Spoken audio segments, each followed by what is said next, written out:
Olá para você que nos assiste pelos canais de O Tempo, para você que nos ouve pelas plataformas de podcast. Eu sou Daniele Franco e hoje eu estou aqui com dois colegas de redação que acabaram de voltar da nossa missão Yanomami, que foi uma expedição feita pelo Jornal O Tempo, pela equipe do Jornal O Tempo até Roraima, para entender a situação dos indígenas que estão desde janeiro em situação de emergência sanitária e de saúde. Então eu estou aqui com a Aline Diniz, ela que é editora adjunta de Cidades. Oi, Aline.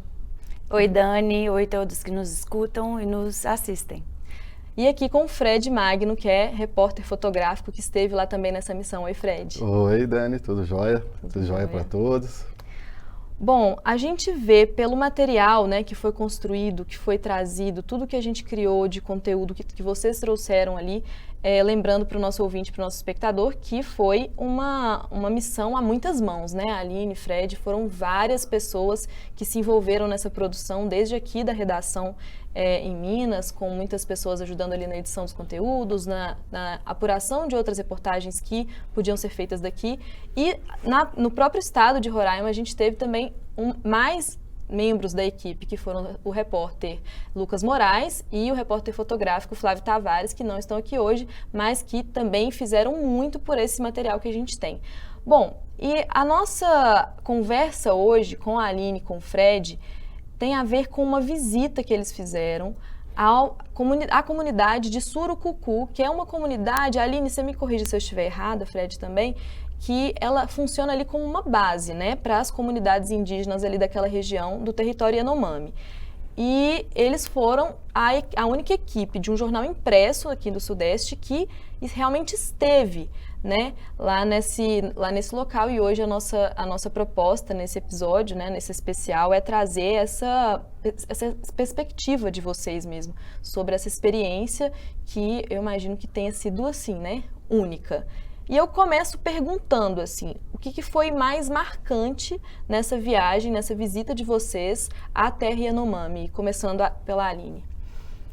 Dani, a visita lá na terra Yanomami, ela foi marcante em vários sentidos, assim, tanto para escrever, né, para contar em áudio, no rádio, nas nossas gravações, quanto também como pessoa. É uma coisa que eu jamais vou esquecer.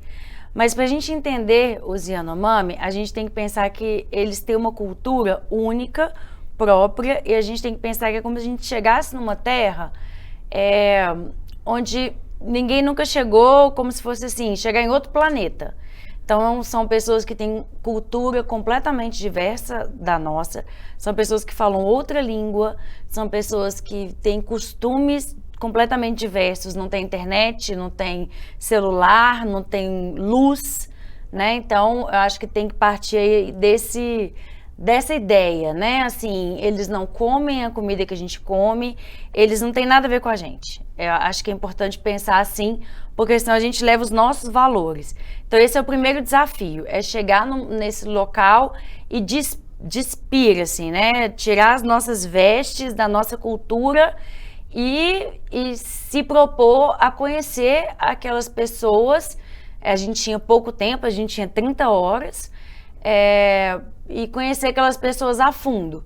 São as pessoas que estão fragilizadas, pessoas que estão passando fome, pessoas que estão sofrendo por malária e que não falam a nossa língua e que a gente tem que tentar entender o que está acontecendo ali. Então, assim, a gente teve a oportunidade, eu e o Fred, a gente teve a oportunidade de conhecer aldeias, né?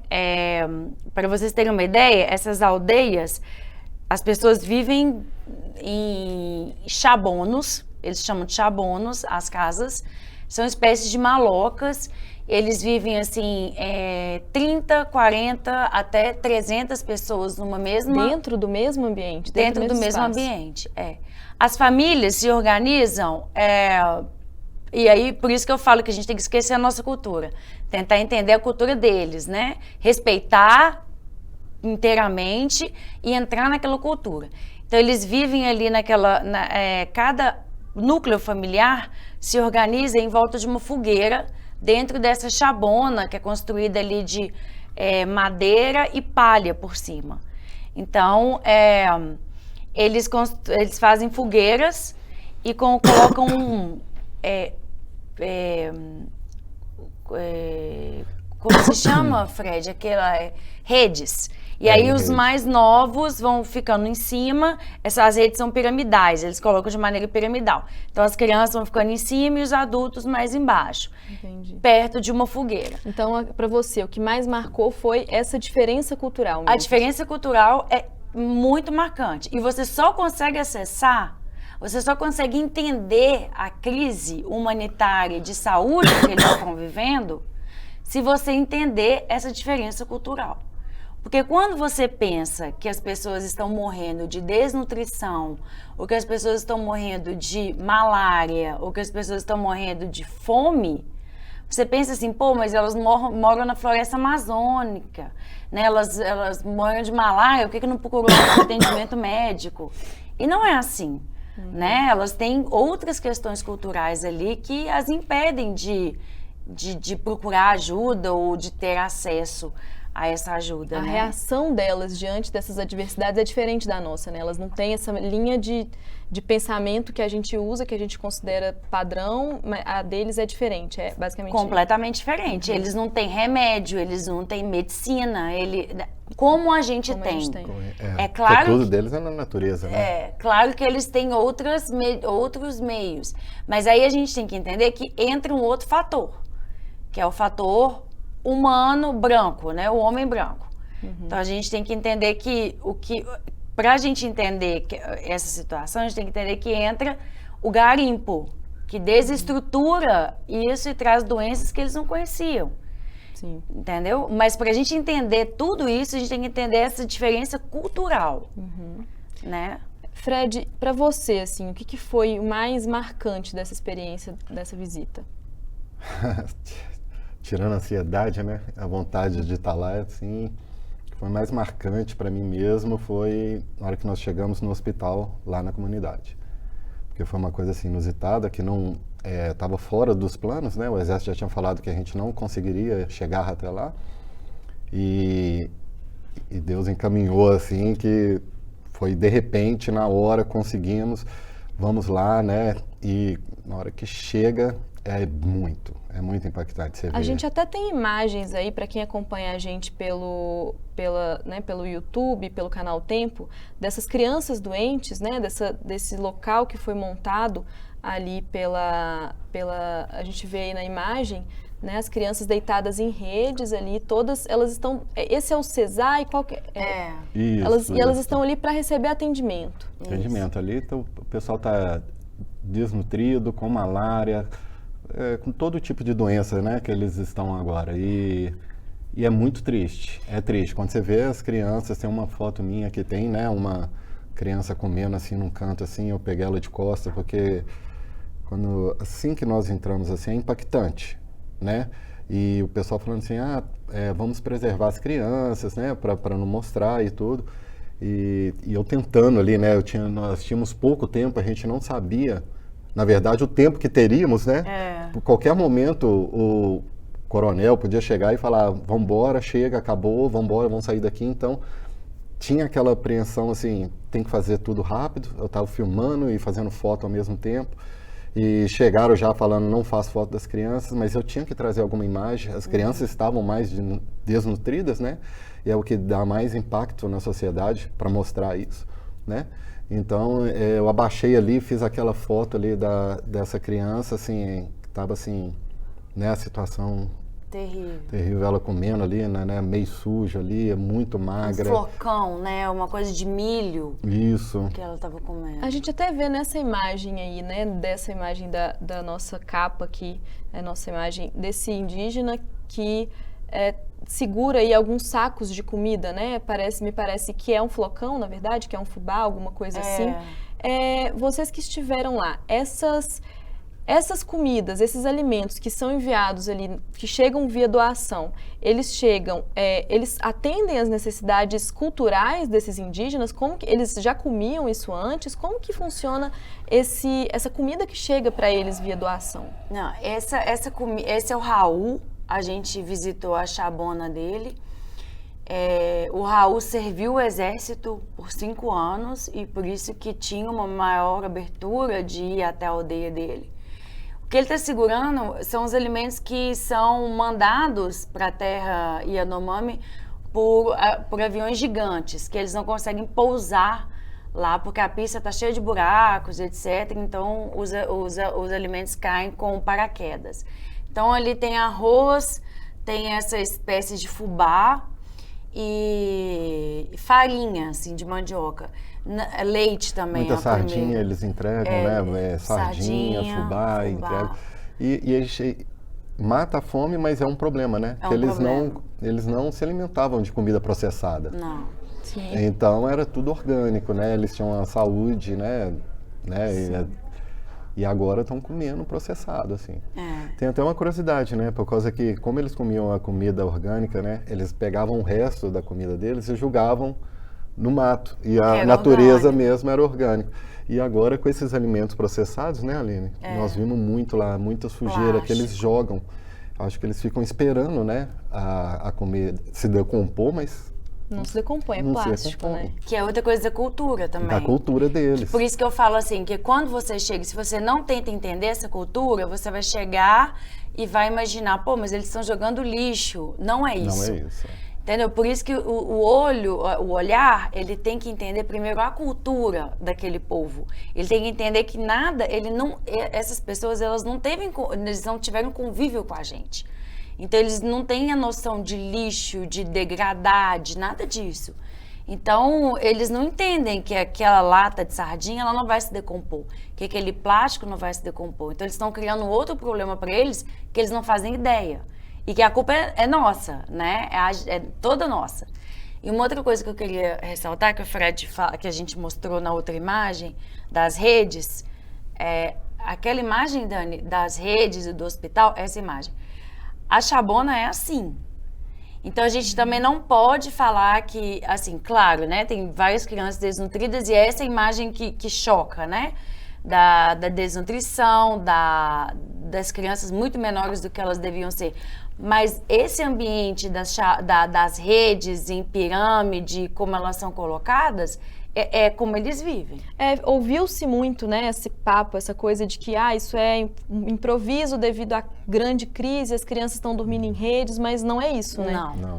A verdade, a gente até tem no documentário também tem as imagens que foram feitas pelo Flávio e pelo Lucas. O Lucas entrevistou a médica diretora do Hospital Infantil e ela explica, né, um pouco disso, assim, como que eles adaptam o ambiente hospitalar à cultura dos indígenas. É muito interessante, Aline, isso que vocês trazem, assim, dessa adaptação do olhar, né, que tem que ser feita quando você se depara com uma situação dessa, quando você chega num lugar que não tem nada a ver com aquilo que você entende como uma casa, por exemplo. Você pensa numa casa que tem redes uma em cima da outra e as crianças e os adultos vão dormindo ali, várias famílias morando no mesmo lugar.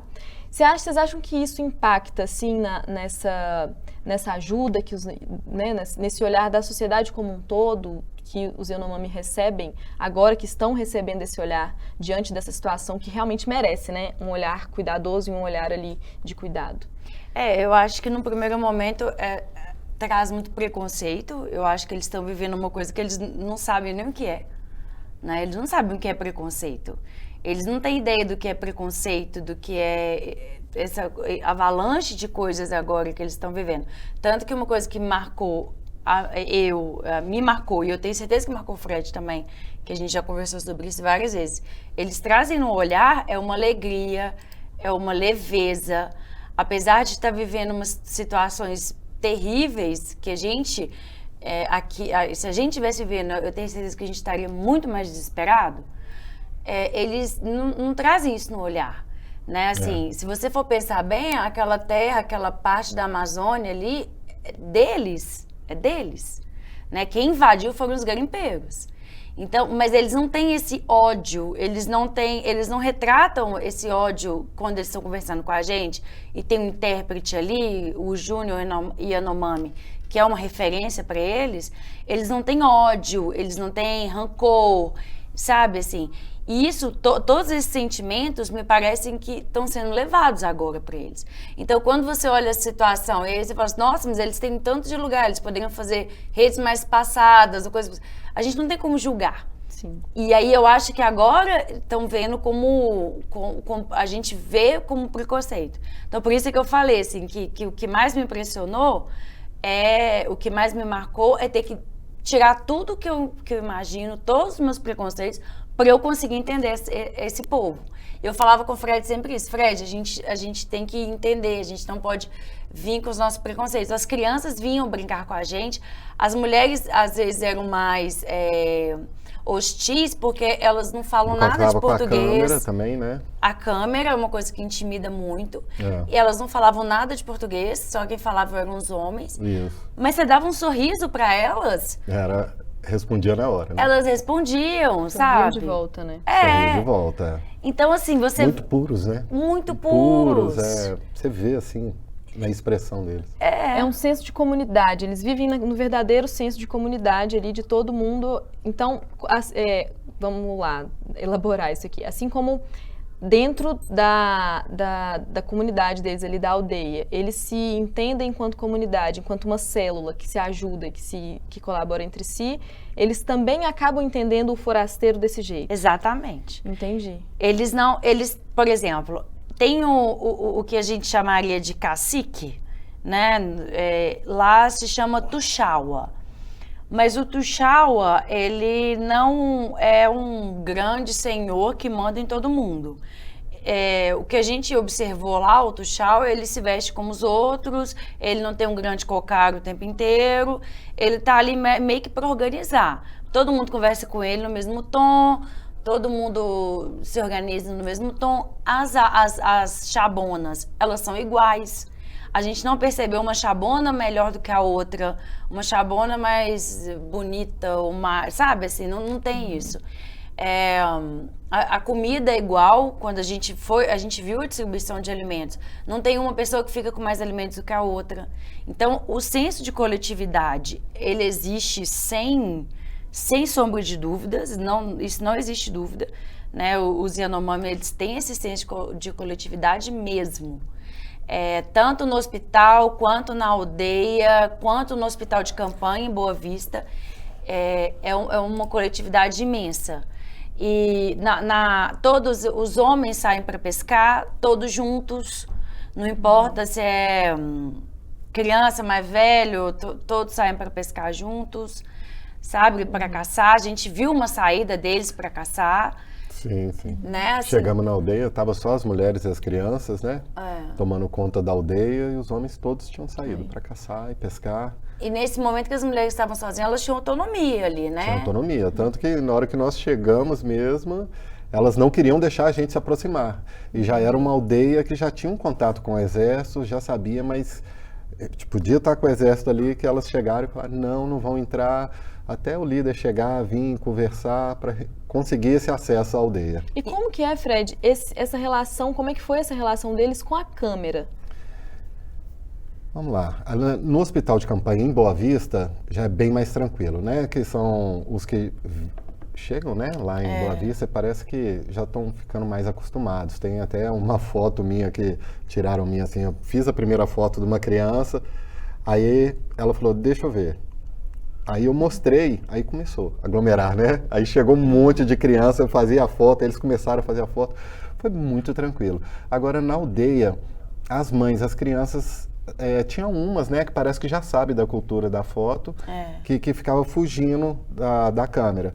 E as mães, assim, a grande maioria, né, não querendo que ele tire foto das crianças, né? Porque na cultura deles, né, vai aprisionar a alma, né, e tem todo um ritual quando eles morrem, né, que eles queimam tudo, tiram tudo da pessoa da terra e tudo mais. E quando você tira a foto quando ela está criança, eles acham que vai aprisionar a alma, né? Então as mães não queriam que fizesse foto das crianças, né?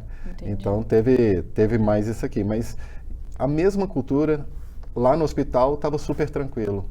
Então eles estavam mais afastados, ver que não se ver, eu acho que se eles se vissem, né, assim na câmera e tudo, ficava mais tranquilo. E coisa que na aldeia a gente não conseguiu, né? E no hospital foi muito mais tranquilo. Agora, voltando um pouco a essa questão falando de hospital mesmo, essa questão da saúde, né? A gente tem uma história que a gente até tem imagem, né, de um bebê Yanomami, né, Aline, que teve que ir receber um atendimento e teve uma certa dificuldade nesse atendimento. A gente tem essa imagem aí do helicóptero, né, bebê Yanomami, que precisou ser levado nesse helicóptero. Conta pra gente um pouco dessa história, a gente tá vendo Esse a imagem. é o idoso. Esse Esse é um idoso que chegou, ele tava com a pele já arrancando do corpo.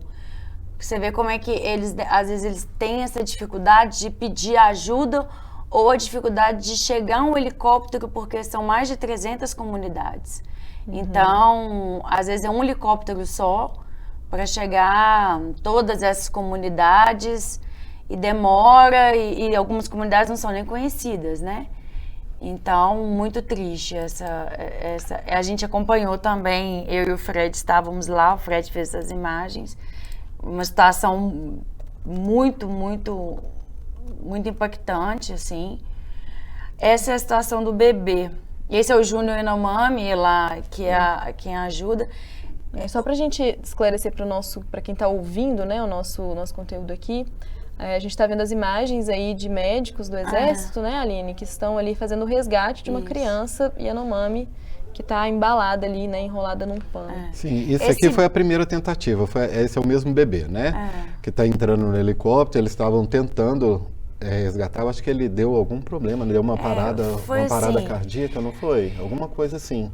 Esse bebê, ele chegou muito debilitado lá na CESAI, que é o hospital lá de Surucucu, da terra Yanomami, e é o polo base, onde chegam os casos mais graves da terra, que atende 14 mil indígenas. A médica que estava de plantão é dos mais médicos, Gabriela Mafra, o nome dela. E nesse momento, a nossa equipe estava com o exército nesse hospital. Coincidentemente, a gente estava com o exército e esse médico do exército, um médico do exército, o Marx, o tenente Marx, estava com a gente. Então foi uma confluência ali de fatores. O Marcos estava com a gente.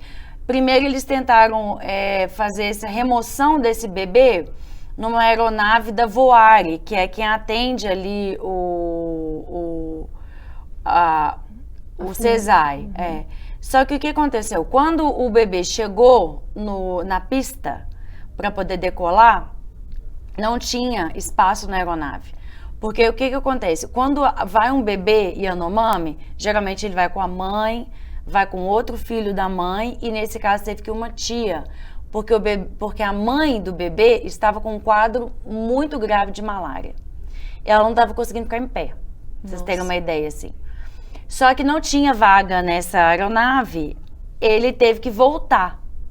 Quando ele retornou, a médica, a Gabriela Mafra, dos mais médicos, ela já estava saindo do CESAI, ela retornou e ela falou assim, e aí a gente estava vendo assim, de camarote, digamos assim, ela falou assim, olha, eu não garanto que esse bebê vá sobreviver se ele ficar aqui até amanhã, porque as aeronaves, elas não voam depois que escurece. Depois que escurece. Porque não tem aparelho.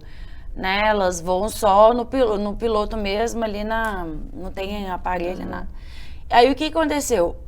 Esse médico que estava conosco, que tinha ido nos acompanhar, do exército, a gente estava com o exército, ele virou e falou assim, olha, tem uma aeronave da FAB, da Força Aérea, no aeródromo lá do exército. Do acampamento do exército, isso. E aí os dois começaram uma corrida pela vida. Ele segurando o soro, ela carregando o bebê, e os dois dispararam a correr. Pra vocês terem uma ideia, assim, são 10 minutos de caminhada entre o CESAI e o aeródromo do Exército. E os dois saíram correndo, o Fred saiu correndo atrás para fazer as imagens, e aí ali eles conseguiram uma carona. Uma moto que estava ajudando lá, que tá arrumando a pista, essa moto largou lá, pegou Pegou a médica com a mãe, com a tia e já levou para esse avião da FAB, né?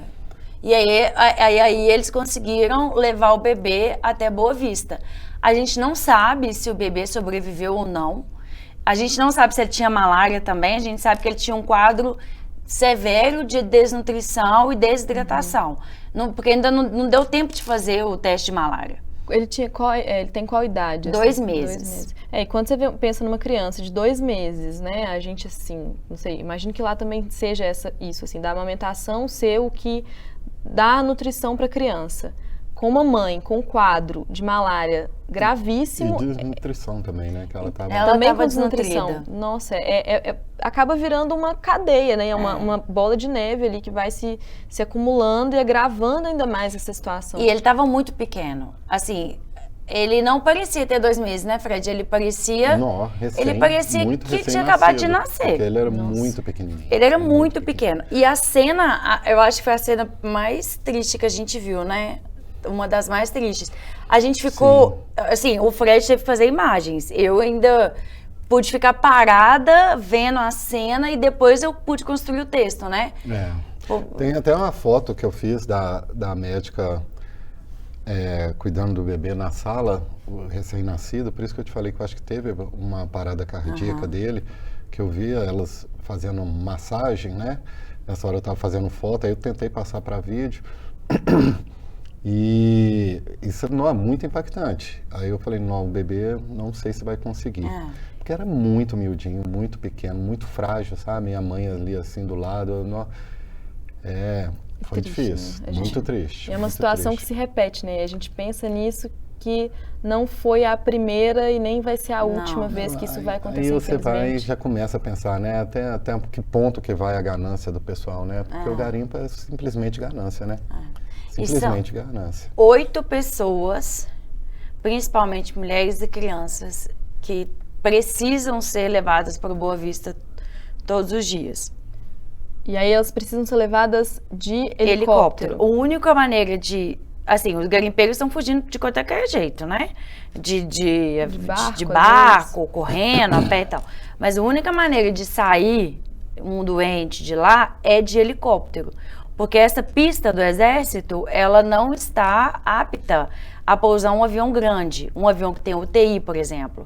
Né? Um avião que tenha todos os aparatos. Então, é por helicóptero ou avião muito pequeno. Aqueles aviões que a gente chama teco-teco. É uma corrida contra o tempo e pela vida dessas pessoas de uma forma muito improvisada, precária, né? Assim, é como dá para fazer que está sendo feito e isso vai se repetindo. A gente tem uma expectativa, assim, de quando que isso vai ser solucionado? Qual que é a expectativa do governo em relação à própria situação de emergência de saúde sanitária? Quando que a gente vai ter uma resposta de melhoria em relação a isso?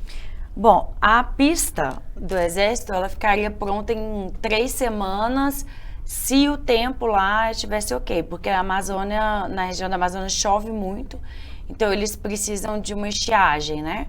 A partir disso, eles conseguiriam pousar aeronaves maiores, o que facilitaria muito o trabalho lá. Aí, a partir dessas 3 semanas, também eles construiriam um hospital de campanha lá em Surucucu.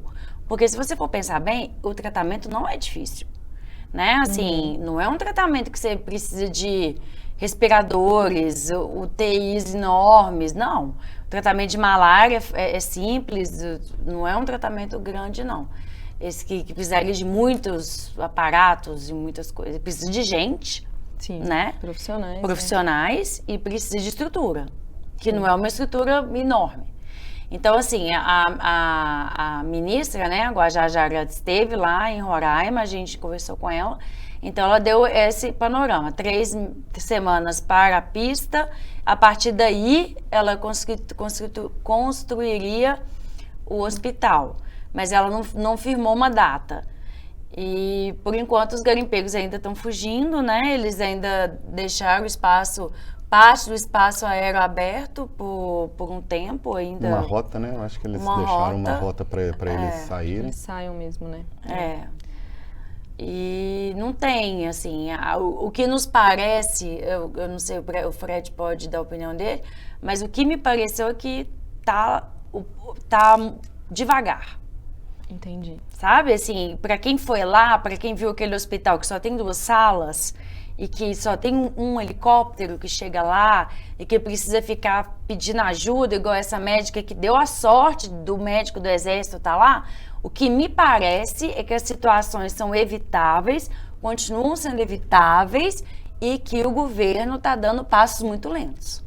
Né? Já tem mais de um mês, já vai fazer um mês que o Lula foi lá, né? Sim. E eu acho que está muito lento. Sim, sim. Nessa parte aí, tem que também enaltecer os médicos, né? Que sem estrutura nenhuma, estão lá. Você vê, assim, que eles querem salvar a vida, eles querem ajudar, mas não tem como fazer. É difícil, né? É muito difícil. Aí, em questão né, do hospital de campanha, o que colocaram foi essa pista. A pista está com algumas avarias e tudo, mas eu acho que não demoraria esse tempo todo para fazer, ainda que tem muita gente do Exército lá, né? Botar todo mundo para trabalhar, até o governo já mandar mais gente, manda gente para lá para fazer o serviço mesmo, não depender só do Exército, né? Que também tem o que fazer. O Exército também ajuda muito, com comida, ajudando com até banho, com ajuda médica, dentista, tudo. O Exército ajuda demais. Mas o governo tinha que manda pra gente, se aloja lá no Exército e bota essa pista para funcionar. Daqui a uma semana, gente, vão mandar toda a aparelhagem que precisa, porque é uma crise, né? Paga o que for para mais médicos, outros médicos irem, assim. Nos pareceu isso, assim. Para a nos pista pareceu ficar muito pronta, devagar. para os aparelhos chegarem e fazer o hospital. Exatamente. Vamos fazer isso o mais rápido possível, né? Nos pareceu, assim, que dá pra ser mais rápido, assim. Sabe, são uns buracos, assim, na pista. Não é uma coisa também, assim, meu Deus, a pista não existe a pista. Detonada. Não. Sabe? São buracos, né? Tem imagem disso também, tem imagens, né? Eu fiz uma imagem aérea lá, até mostra a pista, mostra o acampamento, dá pra ver. Sim. A gente vê aí na imagem, que agora aqui na nossa TV, a gente viu agora há pouco a imagem dos paraquedas, né? Que chegam com esses alimentos que estão aí aparecendo, aí agora o paraquedas cai com essas cestas, né? Que são montadas, e aí os indígenas vão pegando e levando para suas comunidades. E antes dos indígenas levarem para as comunidades, o Exército, porque isso aí cai na pista de pouso do Exército. Depois do Exército tem que colocar dentro de um helicóptero, porque aquela aeronave não vai nas comunidades. Aí o Exército tem que pegar todo esse alimento, colocar dentro desse helicóptero para levar para as aldeias. Então é um retrabalho enorme. Acaba que gasta mais recurso e ele poderia estar sendo investido, né, em outro lugar. Mas é bom que a gente tenha, a Aline e Fred, esse olhar e essa presença, né, a gente enquanto imprensa, a gente enquanto veículo de comunicação, porque também é um instrumento importante de movimentação social, de mudança social, que mostra realmente essa realidade e que é urgente, é uma realidade urgente que a gente vê. Eu acho que eu que fiquei daqui, todo mundo que ficou daqui, que conferiu esse material, que viu esse material chegando, pôde perceber muito essa urgência, assim, essa necessidade de que a ação, de que a solução chegue mais rápido até essas pessoas. Então, eu queria parabenizar vocês dois e estendo aqui meus parabéns ao Flávio e ao Lucas e a toda a equipe envolvida na produção desse material, que ficou incrível. Você pode acessar no portal tempo.com.br. No canal do YouTube você confere o vídeo, né, que foi feito sobre toda essa expedição, sobre a missão Yanomami. Você que está assistindo pelo YouTube, só ir ali voltar um pouquinho no nosso canal e assistir o vídeo inteiro. E também o caderno impresso, que ficou um trabalho lindo também, né, de identidade. Foi tudo um casamento muito, muito legal e muito importante. Eu acho que esse é o principal, assim, é importante para trazer esse olhar e mostrar mesmo para as pessoas a necessidade de que os olhos se voltem, né, para essa emergência de saúde pela qual passam, né, os Yanomami. Mais uma vez, então, parabéns, Fred e Aline, muito obrigada por compartilharem, né, essas histórias com a gente aqui, com nossos ouvintes, nossos espectadores, e parabéns pelo trabalho. Obrigada, Muito obrigado, Dani. Um abraço a todo mundo. Um abraço para todo mundo.